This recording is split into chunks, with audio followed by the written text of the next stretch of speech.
안녕하세요. 저는 영남대학교 중앙도서관 인문사회정보팀에 재직하고 있는 유학생 전담사서 임영서입니다. 이번 교육은 여러분들이 과제를 제출할 때 도움이 될 수 있는 연구윤리 및 표절 예방 도서관 이용 교육입니다. 먼저 제 소개를 해드리겠습니다. 앞서 말씀드렸다시피 저는 외국인 유학생들을 위해 서비스를 제공하고 있습니다. 다양한 교육 자료를 만들고 있으며 도서관 이용 교육, 도서관 투어, 논문 작성 도움, 영어 상담 등의 업무를 맡고 있습니다.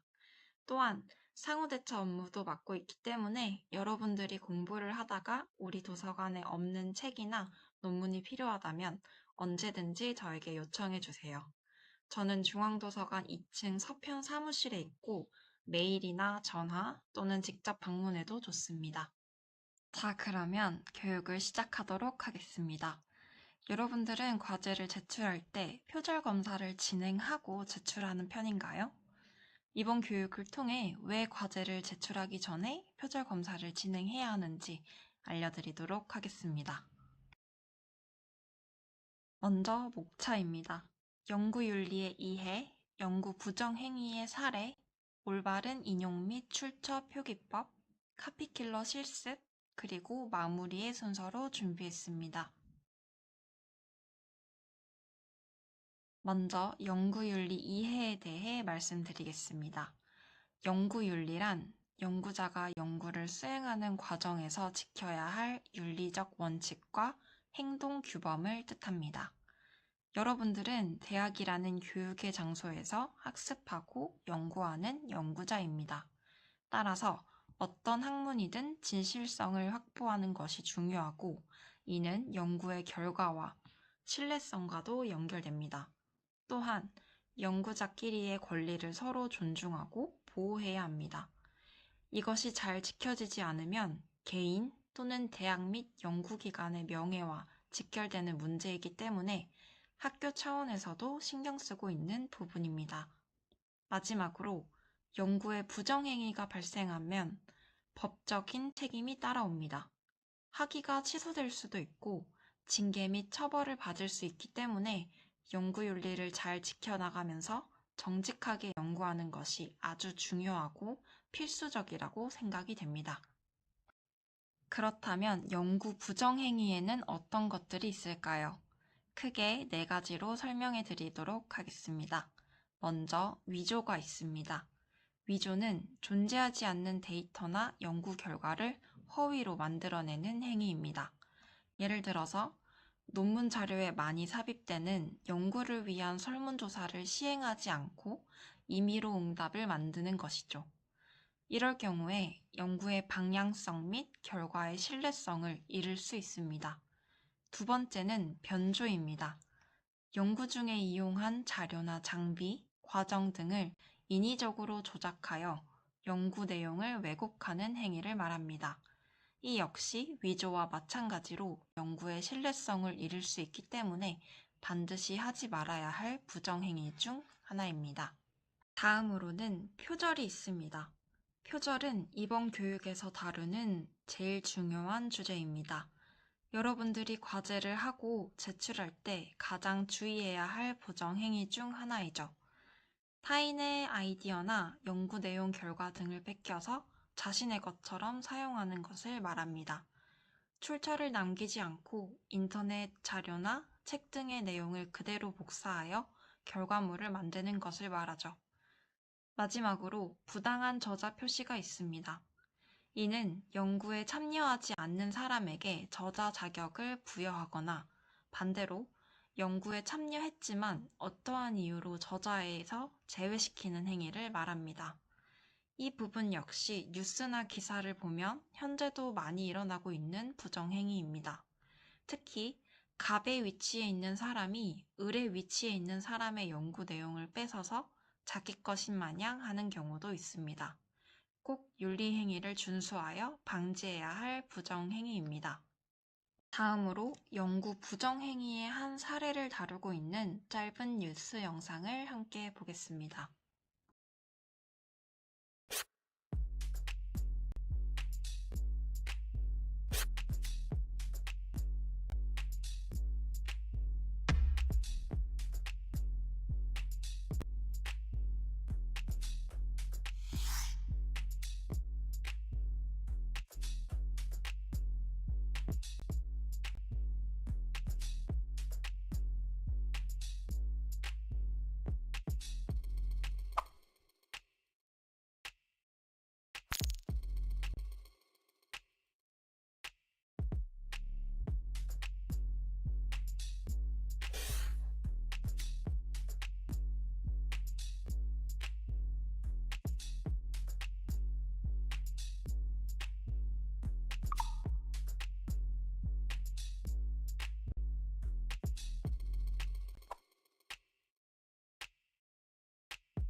여러분은 어떻게 생각하시나요?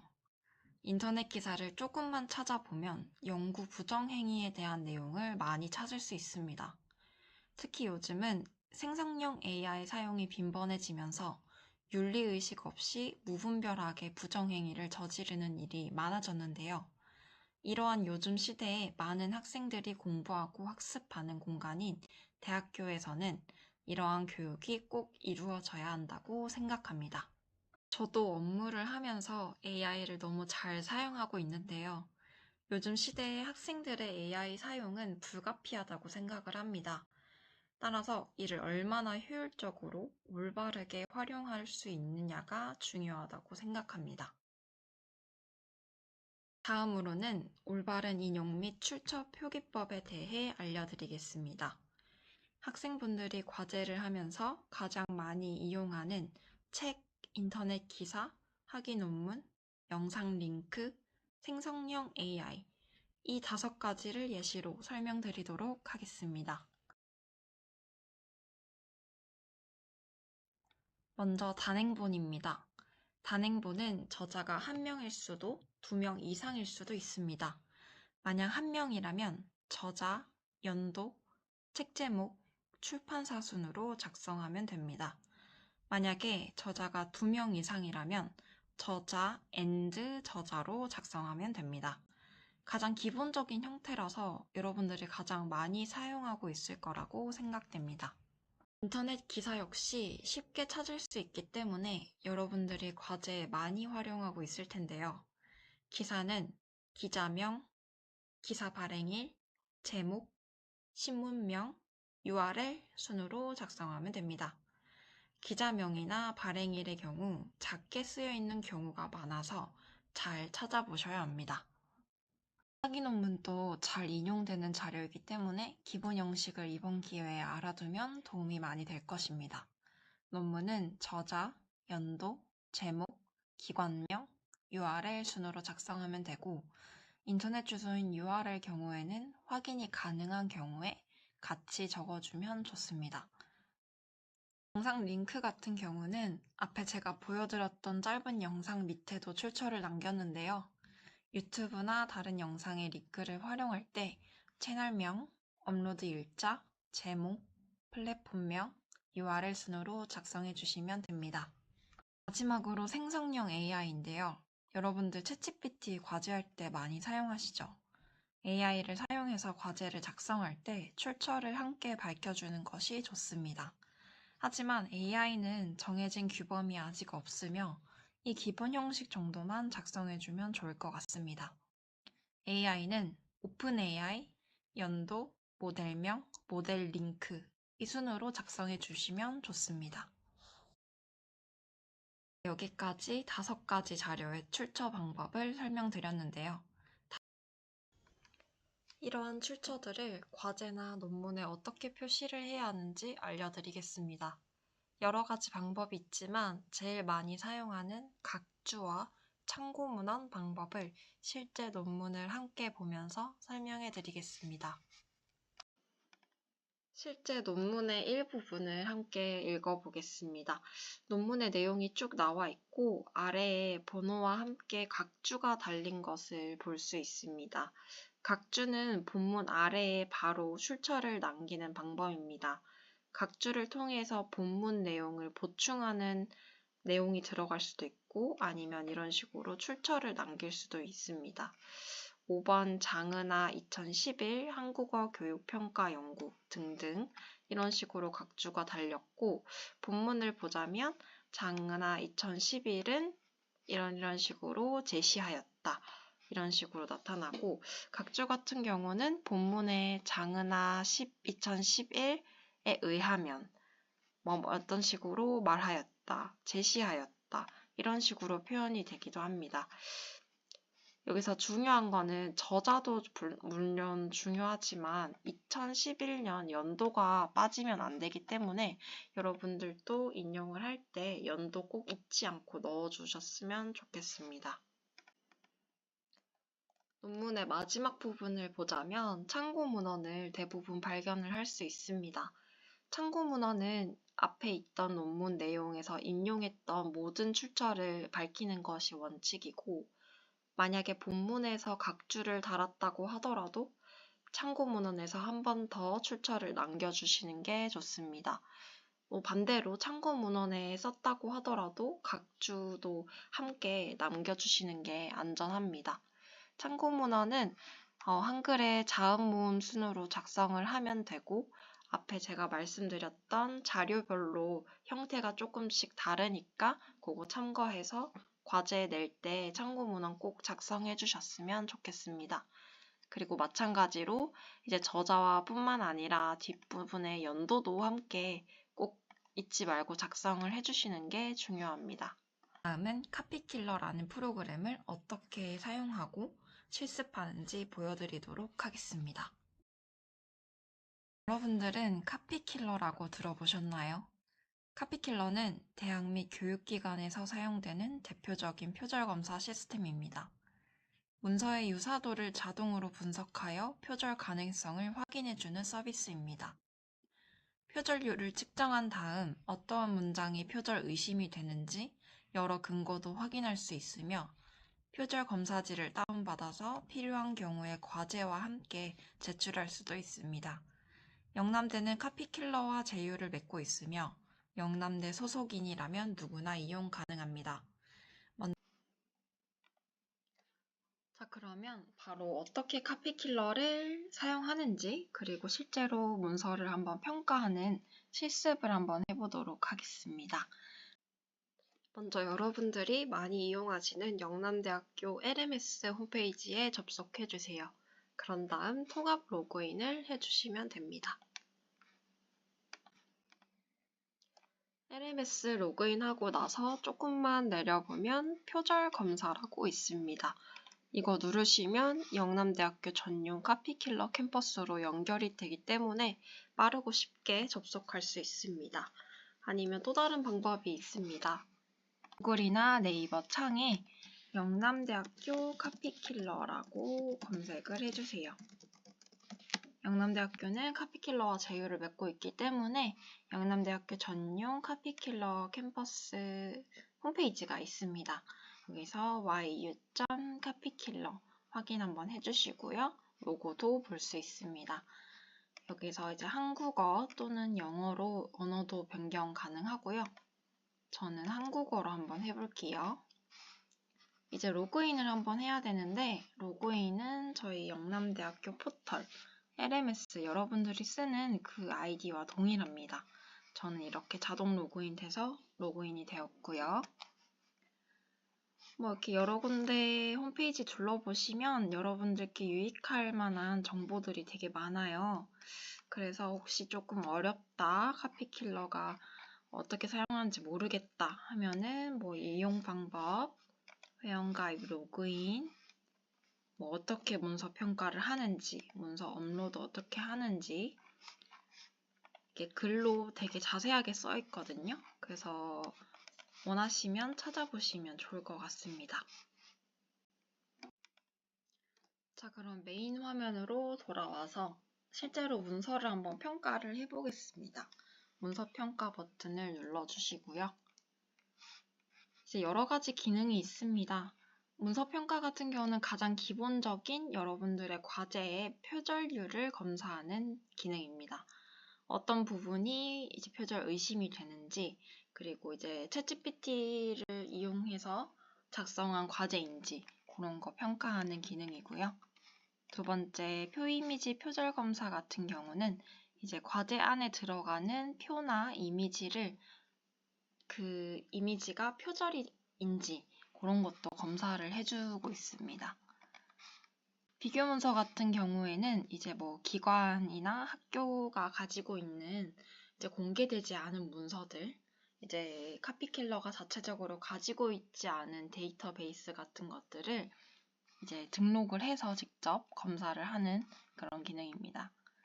출처 검사 같은 경우에는 이제 과제 안에 출처 표기법을 이용을 해서 출처를 남겼는데 그런 출처들이 제대로 됐는지, 그리고 누락되지 않았는지, 편향 여부 이런 거를 검사해주는 기능입니다.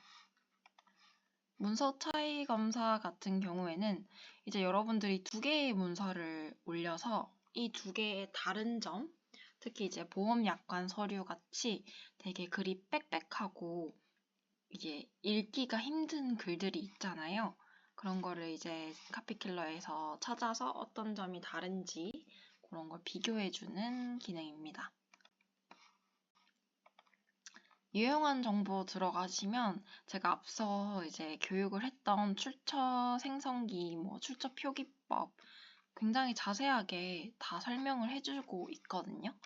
그래서 여러분들이 과제를 하다가 그 출처 어떻게 쓰는지 까먹었다 하시면 이제 카피킬러 들어오셔서 이제 어떻게 스타일마다 어떻게 표기를 할 수 있는지 찾아볼 수도 있고요. 이제 활용 강의, 자가 점검표, 부당한 중복 게재 예방법 이런 거 기능 많기 때문에 여러분들이 잘 활용하시면 너무나 좋을 것 같아요. 자, 그럼 문서 평가부터 직접 업로드를 해보겠습니다. 문서 평가 누르시고요. 그리고 문서 평가 한 번 더 눌러주세요. 여기 이제 파일을 첨부할 수도 있고 직접 텍스트를 이제 복사해서 붙여넣기 할 수도 있고요. 저 같은 경우는 파일을 한번 업로드를 해보겠습니다. 파일은 웬만한 그 파일은 다 가능한데 저는 워드 파일을 한번 올려보겠습니다. 이렇게 올라가고 있고 검사 가능 한번 확인해 주시고요. 이쪽에 검사명은 안 쓰셔도 되는데 예를 들어서 저는 카피킬러 실습용 과제 이렇게 한번 적어볼게요. 그 다음에 주의사항 한번 읽어보시고 검사하기 눌러줍니다. 이렇게 하면은 여러 가지가 뜹니다. 이제 카피킬러 자체 데이터베이스만 가지고 검사를 할 건지 아니면 챗GPT를 이용해서 그렇게 검사를 할 건지 두 가지 선택을 할 수도 있고요. 저는 두 가지 같이 해보겠습니다. 이렇게 비교 문서 같은 거 있는데 여러분들은 그냥 기본적인 과제 할 거면 따로 건들 필요는 없을 것 같고요. 이제 마지막으로 문서 유형을 누르면 이게 과제물인지 자기소개인지 선택 한번 해주고요. 저는 과제물로 하겠습니다. 그리고 평가하기 예 눌러줄게요. 그러면 이렇게 등록중이 뜨는데 조금 시간이 걸립니다.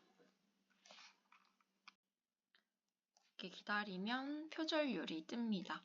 그렇다면 이제 결과 확인 버튼을 눌러서 결과를 한번 볼 건데요. 이제 인적사항들 나오고 상세 보기 버튼 눌러보겠습니다. 저는 표절률 32%가 나왔는데요. 요 문장들이 이제 GPT나 이제 AI로 작성했다 의심되는 문장들이고요. 이제 밑에 쭉 내려가 보면 요 빨간 부분, 요런 부분들이 또 의심이 된다라는 문장들입니다. 이쪽에 전체 결과 있는 요 사이드바를 눌러보시면 이제 동일 문장, 의심 문장, GPT 작성 의심 영역, 인용 출처 포함 문장, 법령 경전 포함 문장 이렇게 있고요. 지금 저는 동일 문장이 하나도 없다고 뜨는데 만약에 여러분들이 인터넷에서 똑같은 문장을 그대로 베껴온다면 여기 동일 문장에 바로 걸리게 됩니다. 그 부분은 표절률이 굉장히 높아지기 때문에 그대로 베껴오는 건 아주 위험한 행동이라고 할 수 있죠. 저 같은 경우는 의심 문장이 5개가 떴네요. 이 빨간 부분을 보자면 이제 의심 문장 문장 표절률 46%가 떴고요. 이제 어느 출처에 이 문장이 들어가 있는지 이게 바로 하이퍼링크로 들어갈 수도 있습니다. 이런 식으로. 사실 이렇게 단어별로 겹치지 않을 수는 없어요. 하지만 이런 거 유심히 잘 신경 써서 작성하는 게 중요할 것 같고요. GPT 작성 의심 영역, 이 영역이 GPT에 걸린다. AI로 작성을 하게 되면 글의 특징이 있어요. 여러분들이 직접 작성하는 것보다 조금 더 접속사가 많이 들어갈 수가 있고요. 그리고 영어를 되게 무분별하게 사용할 수도 있고요. 그리고 이제 수동적인 표현이 과하게 들어갈 수도 있고요. 그래서 이러한 특징 한 번 더 읽어보시고 이 문장이 발견이 된다면 여러분들이 수정을 해가야겠죠? 비교 문서 이제 보시면 이렇게 10%, 4%, 2% 이런 게 모여서 지금 32%가 된 거예요. 그래서 여러분들이 이 결과지 보면서 수정해야 될 부분은 수정하면서 표절률 낮춰가는 게 중요할 것 같습니다. 그렇다면 이제 이 결과지를 다운을 받을 수 있는데요. 결과 다운로드 눌러보면 기본 보기, 요약 보기, 상세 보기 있습니다. 저는 기본 보기로 한번 다운을 받아볼게요. 이런 식으로 PDF 파일로 검사지를 다운을 받을 수 있어요. 그래서 여러분들이 과제를 제출을 할 때 혹은 논문 제출할 때 이렇게 결과지 같이 내야 되는 경우가 있거든요. 그럴 때 활용하시면 좋고요. 아까 보셨던 2%, 2% 이런 것들이 다 그대로 나옵니다. 따라서 표절률 낮춘 다음에 결과지 다운받는 게 중요할 것 같습니다. 그 다음은 표 이미지 표절 검사를 해보겠습니다.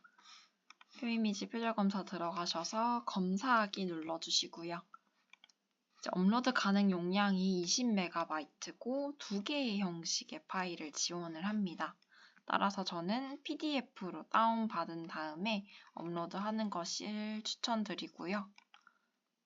아까와 똑같은 파일인데 PDF로 해서 한번 올려보겠습니다.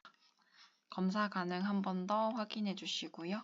검사하기 눌러줍니다. 여기서도 두 가지 유형을 선택할 수 있는데 아직은 GPT 킬러가 불가능해서 카피 킬러로 한번 해보겠습니다. 문서 유형의 과제물, 그 다음에 검사하기 눌러줍니다. 이런 식으로 등록 중이 뜨고요. 이것도 시간이 조금 걸리기 때문에 기다려주세요. 조금 기다리시면 이렇게 결과가 나오고요. 결과 확인 한번 해볼게요. 저는 2개의 이미지를 업로드를 했는데 딱히 표절 의심될 만한 사항은 없다고 뜹니다. 이런 식으로 해서 이미지 검사도 여러분들이 편하고 빠르게 할 수 있고요. 이제 다른 검사도 한번 여러분들께서 직접 해보시면 어떻게 사용하는구나 이해가 충분히 가실 거예요. 제가 앞에서 설명을 해드렸던 출처표기법 같은 경우에는 아직도 많은 학생들이 어려워하세요. 자료마다 이제 형식이 조금씩 다르고 그거를 외우고 있지 않으면 이제 바로 이용을 하기가 쉽지가 않다 보니까 어려워하시는데 제가 소개시켜드리고 싶은 카피킬러의 기능이 하나 있는데요. 여기 유용한 정보를 누르시면 출처 생성기가 있습니다. 요거를 한번 들어가 볼게요. 여러분들이 서지 정보를 여기에 등록을 하시면 카피킬러가 자동으로 출처 기본 형식을 생성을 해줍니다. 그래서 여러분들이 바로 쓸 수 있어서 되게 유용한데요. 출처 표기법 같은 경우는 여러 가지의 스타일이 있어요. APA 스타일, 시카고, MLA, 밴쿠버, 법률 이런 식으로 있는데 저는 시카고 스타일을 많이 쓰긴 합니다. 그래서 이제 출처를 한번 만들어 볼 텐데요. 여기 출처 생성기를 눌러 볼게요. 그러면 이제 여러분들이 원하는 출처가 영어인지 한국어인지 선택을 한 다음에 저는 시카고로 한번 해보겠습니다. 여러 자료 형태를 선택을 할 수가 있어요. 저는 단행본, 가장 기본이 되는 단행본으로 한번 만들어 볼게요. 제가 적는 거는 가상의 책입니다. 저자는 임영서로 할게요. 표제는 카피킬러 실습 이라고 하고 출판사 영남대학교 그리고 인용 면수는 100으로 가짜로 이렇게 만들어 봤습니다. 여기 빨간색 표시가 있는 요 세 가지, 네 가지 요 부분은 꼭 서지 정보를 등록을 해 주셔야 돼요. 이렇게 한 다음에 출처 생성하기 눌러볼게요. 네, 이렇게 누르면 카피킬러에서 자동으로 만들어줍니다. 그러면 요거를 이제 복사를 해서 인용할 때 참고를 하시면 되고요. 다른 자료 형태도 이런 식으로 다 정보를 입력을 하면 만들어주기 때문에 굉장히 편하거든요. 그래서 여러분들도 많이 이용해 주셨으면 좋겠습니다. 메인 화면으로 다시 돌아왔습니다. 제가 여러분들께 알려드리고 싶은 기능 중에 하나가 강의 시스템이 되게 잘 올라와 있다는 건데요. 이제 카피킬러 메인 화면에서 우측 상단에 패밀리 사이트라는 사이드바를 볼 수 있을 겁니다. 요거를 눌러서 카피킬러 에듀라는 채널로 들어가 볼게요. 여러분들은 지금 이거 화면 녹화 시스템 때문에 이 사이드바가 안 보일 수도 있는데 직접 접속해서 확인하면 볼 수 있습니다. 카피킬러 에듀로 들어가 보겠습니다. 여기서는 이제 다양한 강의를 듣거나 교육 자료 같은 것을 받을 수가 있어요. 저는 온라인 강의로 한번 들어가 보겠습니다. 이쪽에는 다양한 강의를 들을 수가 있는데요. 앞서 제가 간략하게 설명드렸던 윤리교육 같은 부분, 그리고 표절 예방 위해서 이제 카피킬러 어떻게 이용하는지 이런 기본적인 강의부터 한국어 논문 작성과 글쓰기 윤리 이런 강의들은 이제 외국인 유학생이신 여러분들을 위해서 굉장히 도움이 될 만한 강의라고 생각이 됩니다. 만약에 원하는 강의가 있으면 클릭을 해서 들어가 주시고요. 저는 표절 예방 필수 코스 카피킬러 활용법 이 강의를 한번 신청해 보겠습니다. 쭉 내려보면 이제 이 강의는 1강부터 12강까지 있는 강의다인 거를 확인하고 수강 신청 눌러주겠습니다. 그러면 금방 바로 수강 신청이 완료가 되고 1강을 한번 눌러보겠습니다. 이런 식으로 바로 동영상을 시청을 할 수가 있어요. 그래서 정말 좋고 다양한 주제의 강의들을 쉽게 볼 수가 있어서 여러분들이 잘 활용을 해주셨으면 좋겠습니다. 그리고 만약에 이쪽으로 직접 들어와서 강의를 보는 게 어렵다고 생각이 되면 이제 여러분들 유튜브 채널 많이 보시죠? 유튜브에 무하유라는 이름으로 채널을 검색을 하면 카피킬러에서 직접 올려주신 다양한 강의들을 볼 수 있어요. 생성형 AI에 관련해서 윤리교육 같은 것도 볼 수 있고, 출처 생성기 방법, 제가 앞에서 말씀드렸던 기능들 되게 자세하고 쉽게 많이 볼 수 있거든요. 그래서 여러분들 자막 같은 것도 선택해서 충분히 볼 수 있으니까 활용 많이 해주셨으면 좋겠습니다. 만약에 카피킬러를 사용을 하면서 어려운 점이 있거나 궁금한 점 있으면 저한테 먼저 연락을 주셔도 좋고요. 이런 식으로 카피킬러 이용해서 과제나 레포트 작성할 때 잘 활용해 주셨으면 좋겠습니다. 조금 어렵게 느껴질 수는 있어도 적응을 하고 나면 되게 유용하기 때문에 많이 이용해 주셨으면 좋겠습니다. 이번 교육 어떠셨나요? 만약 어려운 점이나 궁금한 점이 있으면 언제든지 편하게 저에게 연락 주세요. 그럼 제가 도와드릴 수 있는 한에서 최대한 도와드리겠습니다. 저는 여러분들의 한국 생활을 늘 응원하겠습니다. 감사합니다. 지금까지 영남대학교 중앙도서관 임영서였습니다. 감사합니다.